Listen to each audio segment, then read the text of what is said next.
गर्मियाँ आते ही पता नहीं फ्रिज का पानी क्यों इतना अट्रैक्ट करने लगता है। तो आइए इस बार गर्मियों में फ्रिज के पानी को इग्नोर करते हैं और एक मटका ले आते हैं। इनफैक्ट इस पानी को फ्रिज से भी ज़्यादा ठंडा रखेंगे। और गर्मियों के इन दिनों में इस तरह के जो डिज़ाइन वाले मटके होते हैं ना, वो ज़्यादा ही अट्रैक्ट करते हैं, देखने में बहुत ही अच्छे लगते हैं।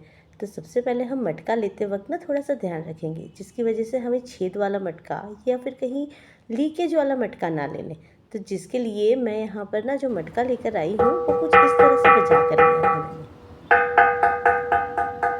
तो सुन ली ना आपने इसकी आवाज़, बस इस तरह से आवाज़ से बजा कर लेंगे। सबसे पहले इसे हम धो लेते हैं एक बार। तो मटका धोते वक्त एक चीज़ का ज़रूर ध्यान रखेंगे, उसके अंदर हाथ बिल्कुल भी नहीं डालेंगे। और सबसे पहले इस तरह से हल्का फुल्का पानी डालकर मटके को ऐसे ही हिलाकर उसे वॉश कर लेंगे। मटके के अंदर पानी डालते ही एक सौंधी सौंधी सी खुशबू आने लग जाती है, क्योंकि ये मटका सिर्फ और सिर्फ मिट्टी से बना हुआ होता है।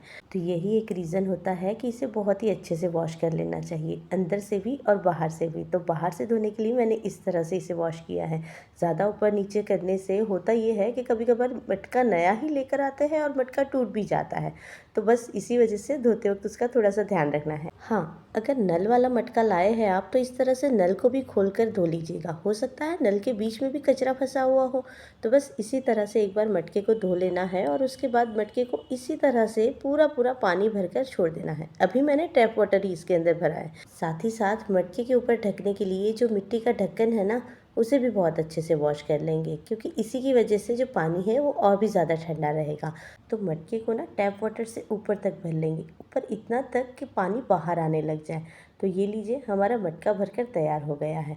अब ढक देंगे इसको इस तरह से ढक्कन से। अब ये हमारा ना मिट्टी वाला ढक्कन है, तो इसी वजह से हम इसे उल्टा करके ढकेंगे, ताकि इसके भी जो पोर्स है वो पूरी तरह से खुल जाए। जो हमारा मटका है उसके अभी पोर्स है वो पूरी तरह से बंद है। पानी भर के रखेंगे तो ये हमारे पोर्स जो है वो पूरी तरह से खुल जाएंगे। तो यहाँ पर हमारा जो मटका है वो पूरा का पूरा ठंडा हो गया है, क्योंकि अभी ये पूरी रात भर रखा हुआ था मैंने इसे। पूरी रात मटके के अंदर इस तरह से पानी भर के रखने से मटके के सारे पोर्स ओपन हो गए हैं। यहाँ तक कि मटके के अंदर जो पानी था वो आप देख सकते हैं कितना कम हो गया है। हमने इतना पानी भरा था कि मटके के ऊपर से छलकने लगा था, और अभी मटके के अंदर पानी इतना कम हो गया है कि ये जो बाहर की तरफ ब्लैक लाइन दिख रही है ना, वहाँ तक पानी आ गया है। तो इसका मतलब अब हमारा मटका इस्तेमाल करने के लिए बिल्कुल तैयार है। अब हम मटके के अंदर जब पानी भरेंगे तो पूरी तरह से ठंडा होगा। तो अब मैं मटके के अंदर पीने वाला पानी है वो भर लेती हूँ, और ये वाला पानी जो है उसे बाहर निकाल लेती हूँ। तो सबसे पहला सवाल यही था कि ये पानी का करेंगे क्या। चिंता मत कीजिए, वेस्ट नहीं करेंगे। मैंने इस पानी को इस बाल्टी के अंदर भर लिया है। ये बाल्टी मेरी किचन की ही बाल्टी है, और ये पानी जब मैंने बाल्टी के अंदर डाला तो मुझे खेलने का मन कर गया, इतना ठंडा पानी था। तो इस पानी के अंदर थोड़ा सा हाथ डालकर खेल लेने के बाद मैंने ये पानी की बाल्टी मेरी बेटी को दे दी थी। उसने ये पानी जाकर मेरे पौधों को दे दिया था। तो पानी बिल्कुल भी वेस्ट नहीं हुआ था। उसके बाद मटके को बहुत ही अच्छी तरह से वॉश कर लिया। फिर से मैंने इसी तरह से पानी को ऊपर नीचे करके वॉश किया था। तो अब बारी आ रही थी कि इस मटके के अंदर जब भी पानी भरे हमेशा ठंडा कैसे रहे। तो ठंडा रखने के लिए यहाँ पर मैंने ये नारियल के जो छिलके होते हैं ना, वो ले लिए थे।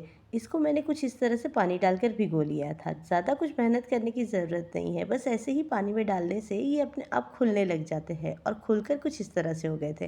तो सबसे पहले मैंने क्या करा था, ये जो पानी रखने के लिए स्टैंड लिया था ना, उस स्टैंड के अंदर जो गैप होता है उस गैप के अंदर मैंने इस तरह से छिलके बिछा लिए थे। साथ ही मैं उसको पानी से और भर लिया था। तो पानी से भरने की वजह से ये जो हमारे छिलके हैं उसकी ठंडक हमारे मटके को पहुंचती रहेगी, जिसकी वजह से हमारे मटके के नीचे तक पानी जो है वो हमेशा ठंडा ही रहेगा।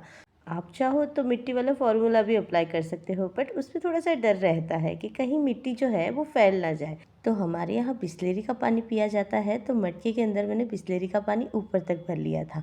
तो अब मटके के अंदर जो पानी होगा ना, वो नेचुरल मिनरल्स वाला पानी होगा। बस अब इस मटके के पानी को मैं ऑल्टरनेट डे पर चेंज करती रहूँगी और इसे साफ़ करती रहूँगी। आप चाहो तो रोज़ ही कर सकते हो। Please like, share and subscribe my channel.